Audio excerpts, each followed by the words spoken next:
भगवत प्राप्ति करना है तो दूसरी कोई खास नहीं, कोई वस्तु व्यक्ति स्थान कोई विशेष हमारे नहीं। जहां राखो तहां रहो मान सुख रास है। जहां मेरे स्वामी जैसे रख रहे हैं वैसे रह रहा हूं। मेरा नहीं, मेरे स्वामी कहे जब चाहे तब हटा दे, जब चाहे तब रख ले, उनकी बात है। वस्तु जैसा चाहा वैसा भेज दिया, वैसा हम उसका सेवन कर रहे हैं। हमारे लिए कोई खास वस्तु नहीं, मेरे स्वामी ने भेजा इसलिए बात है। तीसरी, मठ या आश्रम की स्थापना करके उसके विषय में चिंतन करना और धन आदि की चाह करना, यह साधक भगवत प्राप्ति से भ्रष्ट होने की वृत्ति है। ये सिद्धों का कार्य है, साधकों का नहीं। मठ आदि की स्थापना करना ये सिद्धों का कार्य, आचार्यों का कार्य है। आश्रम आदि की निर्माण वृत्ति करके फिर उसके संचालन के विषय में चिंतन करना, फिर रुपया पैसा इकट्ठा करना, और जब मर गए तो बाद में जो 4 शिष्य हैं आपस में झगड़ा करना, मुकदमाबाजी शुरू होना। बचो इससे।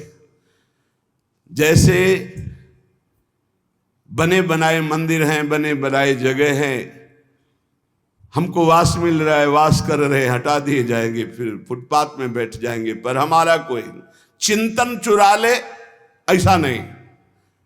हम ऐसा कुछ नहीं करेंगे जिससे हमारा चिंतन बंटवारा हो जाए। मेरे प्रभु हैं, वो थे, वो रहेंगे। उनके एक निमिष मात्र से अनंत ब्रह्मांडों का सृजन हो जाता है। वो जहां रखेंगे जैसे रखेंगे। जहां राखो तहां रहो मान सुख रास है। उपासक किसको बैठा ले? स्थान विशेष में आ सकते नहीं, व्यक्ति विशेष में आ सकते नहीं, वस्तु विशेष में आ सकते नहीं। हमारे लिए ना कोई वस्तु विशेष है, ना स्थान विशेष है, ना व्यक्ति विशेष है। मठ और आश्रम आदि की स्थापना करके उसके चिंतन में डुबोना, अपने मन को मानो दुर्गति का मार्ग चयन कर लेना। थोड़ा सा कड़वा लगेगा ये बात। हम कह रहे हैं सिद्धों का कार्य, साधकों का नहीं। साधकों को नहीं फंसना चाहिए। अगर साधक फंसेगा तो नष्ट हो जाएगा, पक्का, इसमें कोई संशय नहीं। वाल्मीकि रामायण में एक प्रसंग आता है कि एक ब्राह्मण देवता भिक्षा याटन के लिए निकले हुए थे, कई दिन के भूखे थे, भिक्षा मिली नहीं, तो रास्ते में कुत्ता आराम से पड़ा था, 3-4 लाठी उसकी खोपड़ी में मारी, फूट गई खोपड़ी।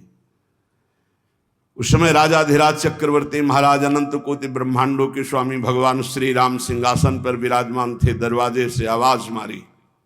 सेवक ने कहा एक कुत्ता अपनी प्रार्थना करना चाहता है। भगवान ने बुलाया, बोलो। बोले मैं आराम से मार्ग में पड़ा था प्रभु, क्या मार्ग के साइड में पड़े रहना अपराध है? मैं कुत्ता हूं तो इसलिए मेरा इतना भी अधिकार नहीं कि मैं रास्ते के साइड में पड़ा रहूं। नहीं हुआ क्या, एक ब्राह्मण ने हमारे 4-5 लाठी मारी, खोपड़ी फूट गई। आप बताओ क्या मेरा दोष क्या था? मैंने भूखा भी नहीं, मैंने उसको कुछ छेड़ा भी नहीं, फिर क्यों मारा? बोले हमारे दरबार में ब्राह्मण को तो दंड दिया नहीं जाता। हाँ आप आए हो इसलिए बुलाते हैं उनको और प्रार्थना करेंगे कि ऐसा क्यों किया। बुलाए गए, भगवान आदर किए उन्हें और कहा आपने ऐसी त्रुटि क्यों की, क्यों मारा इसको? बोले 3-4 दिन से भिक्षा नहीं मिल रही थी, आराम से सो रहा था, मैं भूखा टहल रहा हूं। कुत्ते से कहा कि मैं तो दंड नहीं दे सकता क्योंकि हमारे दरबार में ब्रह्म ऋषि को दंड नहीं दिया जाता। आप दंड निर्धारित कीजिए, क्या दंड दिया जाए? उनका कलिंजर पर्वत का इनको महंत बना दिया जाए। ये दंड है, पुरस्कार।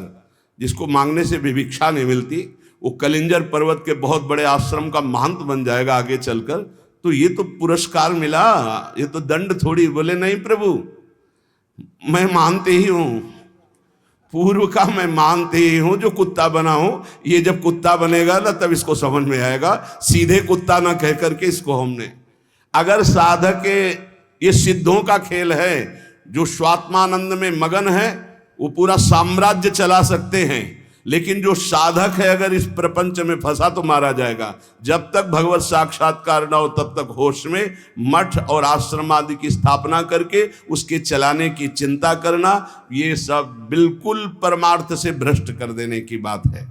चौथा, साधन में आलस्य, प्रमाद अपनी दिनचर्या में कभी नहीं होना चाहिए। गुरु प्रसाद से अभी तक, अब आगे भगवान जाने, अगर 102 बुखार भी है और हमारा नियम है 12:30 बजे 1 बजे जगना, तो जगना है, जगना। पैदल आते थे।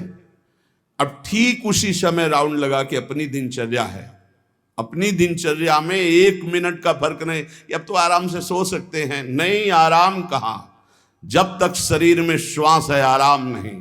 इसको ऐसे रगड़ा जाता है जैसे कंजूस मालिक नौकर से, ऐसे इस शरीर का प्रयोग किया जाता है। एक एक श्वास बचा बचा के भगवान के चरणों में, और खूब मेहनत कराओ इससे। ये किस काम में आएगा? खा खा के अगर वजन बढ़ा रहे हो तो लकड़ी का वजन बढ़ेगा, फूंक दिया जाएगा शरीर, और किस काम में आएगा?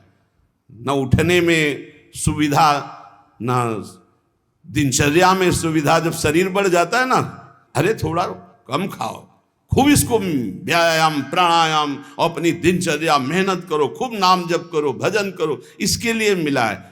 बोले साधन में आलस्य नहीं होना चाहिए, अपनी दिनचर्या में प्रमाद नहीं होना चाहिए। किसी भी साधक दिनचर्या में प्रमाद का मतलब है अपने जीवन को नष्ट करना।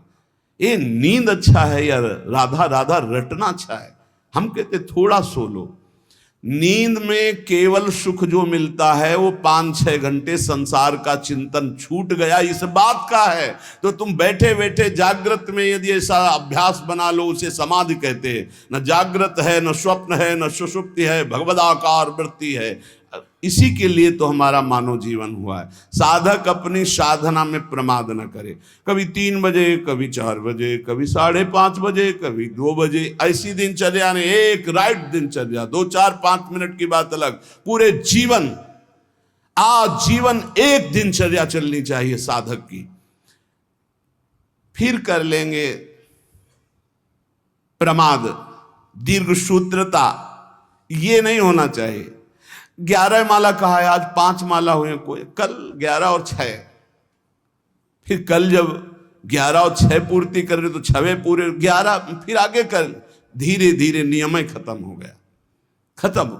हम कभी इस बात से राजी ना हो कि हमारा मन भजन के लिए आगे टालता है। जब हम दीक्षा देते हैं तो इतना जरूर कहते हैं कि 11 माला गुरु मंत्र के अधिक जपो तुम्हारे सौभाग्य का विषय पर। हमारा नियम 11 कम से कम प्रारंभिक स्थिति में, 12 पद कम से कम चतुरासी जी के पूरी पाठ कर जाओ, तुम्हारे अहो भाग्य, धन्य भाग। रो रो कर जब नाम पुकारते हैं तब कृपा होती है। पता नहीं कौन सी परिस्थिति ऐसा आ जाए कि लाद कर तुम्हें धाम से बाहर फेंक दिया जाए। हाँ, कोई रोग हो सकता है, कोई घटना घट सकती है, इसलिए सावधान। प्रमाद स्थिति नहीं, दीर्घ सूत्रता नहीं, अपने दिनचर्या में कोई फर्क नहीं पड़ना चाहिए। जिसकी दिनचर्या ठीक नहीं है, पूज्य सदगुरुदेव भगवान के वचन, साधु की पहचान उसकी दिनचर्या से होती है। जिसकी दिनचर्या राइट टाइम फिक्स चलती है, साधुता ठीक चल रही है। अगर दिनचर्या में व्यवधान, तो तुम्हारे जीवन में व्यवधान है, हटा दो, अपनी दिनचर्या में आओ। दिनचर्या ठीक होनी चाहिए। गुरुजनों के वचनों में, शास्त्र के वचनों में अविश्वास, अश्रद्धा या उपदेश दिए हुए कार्य के लिए निश्चय की कमी। आपको ऐसा करना है, हाँ हाँ कर लेंगे, नहीं वही करना है जो आज्ञा हो गई, बस सब बात बन जाएगी। 5वां, कोई तुमसे विजय प्राप्त करने आया है शास्त्रार्थ के लिए, पहले ही हाथ जोड़कर हार जाओ। अगर भगवत प्राप्ति करनी, परास्त करने की कोशिश मत करो। 6वां, अपने को संत मानना और दूसरों को दोष दर्शन करना, ये साधक का नाश कर देने वाला होता है। अपने को संत मानना, दूसरों को असंत मानना, मतलब पतन का रास्ता निश्चित कर लिया। आचार्य चरण कह रहे, क्वा हम तुच्छा परम अधमा प्राण हो गर्ह कर्मा, कहा मैं तुच्छ अधम अपराध करने वाला। अपने को असंत और दूसरों को संत माने। 7वां, दूसरों के दोष देखना और उनको प्रकाशित कर देना, ये केवल गुरु की वृत्ति में होना चाहिए। वो अपने शिष्यों के दोष देखकर उसे प्रकाशित करके नष्ट कर दे। बकाया साधक को ये कभी वृत्ति नहीं रखनी चाहिए कि दूसरों के दोष देखकर और उनको प्रकट करना, चुगली करना। अगर साधक किसी के दोष देखता है तो उसी के सामने उसको फटकारे, तब तो मित्र माना जाएगा। और उसके चले जाने के बाद यदि पीछे चर्चा करता है तो उसे निंदा करते हैं, निंदा करने से पाप लगेगा। तुम्हारे अंदर वही दोष बहुतायत मात्रा में जागृत हो जाएगा, शब्द याद कर लो। अगर किसी के प्रति तुम्हारा दोष दर्शन है तो उसी के सामने कहो उससे, ए भाई हमने सत्संग में सुना है ये जो तुम्हारी बात है ना ये ठीक नहीं है, इसको सुधार कर लो, तो निंदा नहीं मानी जाएगी। वो चला गया, इसके बाद आप उसकी चर्चा करते हैं, अब ये पाप होगा। पर निंदा के कीते आवत नहीं कछुआत, मूर्ख पर्वत पाप को ले चल अपने साथ। आठवां, किसी भी मनुष्य का ना शरीर से अपमान, ना वाणी से अपमान और ना मन से उसके नाश का चिंतन। जो तुम्हारा अहित कर रहा है, तुम्हारी निंदा कर रहा है, तुम्हारा अपमान कर रहा है, तो तुम्हें लौट कर अपमान नहीं करना। यह सिद्धांत है भगवत प्राप्ति का। और मन से संकल्प नहीं बनाना कि भोगोगे, क्योंकि तुम भजन करते हो, अगर ऐसा सोचे तो वो भोगेगा जरूर, लेकिन तुम्हारा भजन भगवत प्राप्ति के योग्य नहीं रह जाएगा। नवा, पर चर्चा, बैठकर सदैव दूसरे के विषय की चर्चा। ये साधकों में कुछ दोष होते हैं, इसलिए इसका सुधार करना चाहिए। पर चर्चा, पर निंदा से साधक को बहुत बचना है। ये जबान बहुत दुष्ट है, इसको रोको, वाणी को रोको। वाणी एक अमोल है, जो कोई बोले जान, हे तराजू तौल के तब मुख बाहर आन। और 10वां, सीरियल, नाटक, सिनेमा, नौटंकी, ये सब साधक नहीं। असत साहित्य नहीं पढ़ना, नहीं देखना, नहीं सुनना, बहुत बड़ा प्रभाव पड़ता है। इससे बहुत बड़ा प्रभाव पड़ता है, बहुत बड़ा प्रभाव पड़ता है। आपको अनजाने में पतन के मार्ग में आपको ले जाएगा।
अशास्त्रीय आचरण।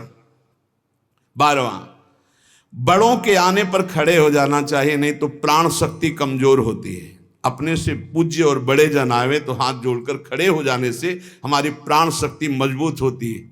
पक्का मानो, ये जो दिल कमजोर हो रहे हैं ना, इसका कारण खान पान व्यवहार अशास्त्रीय, ये जो सुबह 8-10 बजे तक सो रहे हैं, आयु नष्ट हो रही, ये जो नाना प्रकार के बाहरी भोजन कर रहे हैं, इनसे अपने यंत्र कमजोर हो रहे हैं, जो अशास्त्रीय कार्य हो रहे हैं उनसे जीवनी शक्ति नष्ट हो रही, प्राण शक्ति कमजोर। आया लोग ऐसा ही है कि 1-2 बजे रात्रि के सोते हैं और 8-10 बजे जगते हैं। हमारी प्रार्थना है भुवन भास्कर उदय हो रहे और आप सो रहे, तो आपकी श्री कीर्ति यश पवित्रता प्राण शक्ति जीवन शक्ति